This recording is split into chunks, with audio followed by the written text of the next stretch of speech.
All right, we're out in the garage today, and there's been some talk, and I've talked to several people on Facebook and messaging about wheel bearings and what to help them to last. How do I know if I have a bad wheel bearing? One is you may hear it squealing, some grinding, or jack it up. You can hear that. That's a bad wheel bearing. Okay? How do you fix that? How do you grease it? It's pretty simple. This is a wheel bearing. Polaris wheel bearing fits a 900 or 1000, either one. As you can see in here, the inner race is split. You can add grease using a grease tool. This is the original one made by Two Guys Hobby.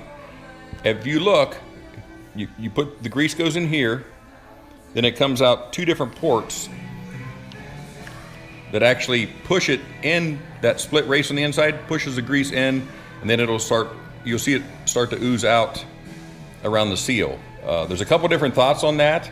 Some people say don't fill it clear full. I do. It'll take 15 or 20 pumps of grease to fill this. They're really quite empty, and I think you fill it, help keep the dirt and the moisture out, it'll last longer. On my 1000, the bearings were greased when it was brand new. At 2,000 miles, I had one starting to go bad. I replaced all of them, greased them and replaced all of them. And then maybe every 500 or 1,000 miles, you'll need to grease the bearings. And there's another tool.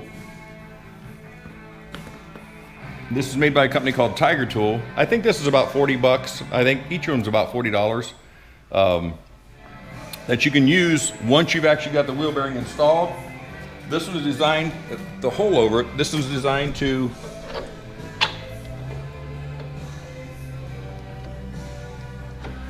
actually go in, and the axle actually comes through here, and you grease it that way. Now, I grease it, and then I'll flip it and add some more grease, because this only has one single port, so one side will get more grease than the other. This one's a little messier.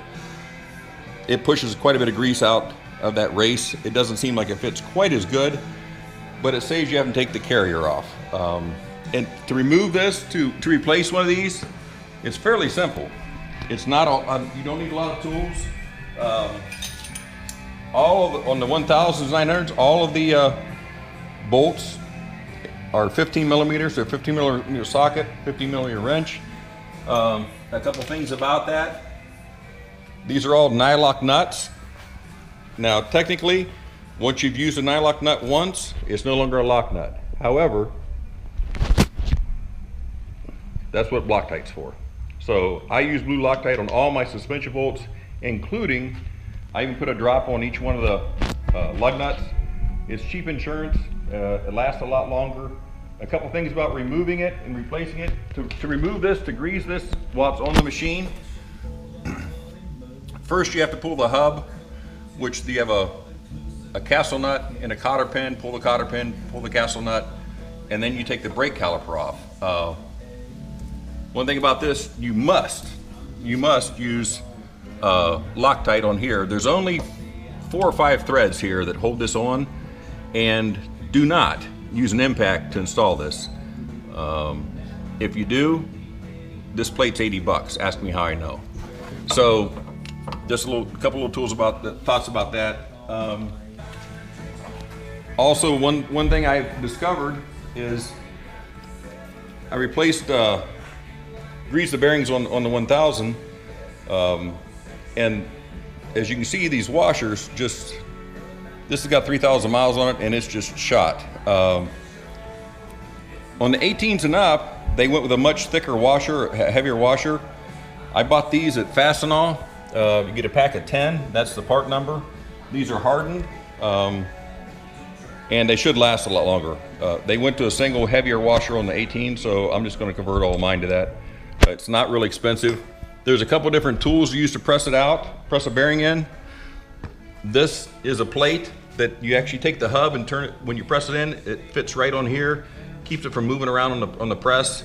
And then this is designed so that these notches actually push on the outer race, which is supposed to help with installing it. Allegedly, you can kind of damage this inner race if you're pushing just on the center. But anyhow, as far as grease goes, I use red and tacky, Lucas red and tacky. Some people use green marine grade. Either one will work. But that's just my thoughts. If you have any opinions or ideas, I'm more than glad to discuss it. This is kind of what I've learned, trial and error. I fill them full, pack them till the grease runs out. Then when I put the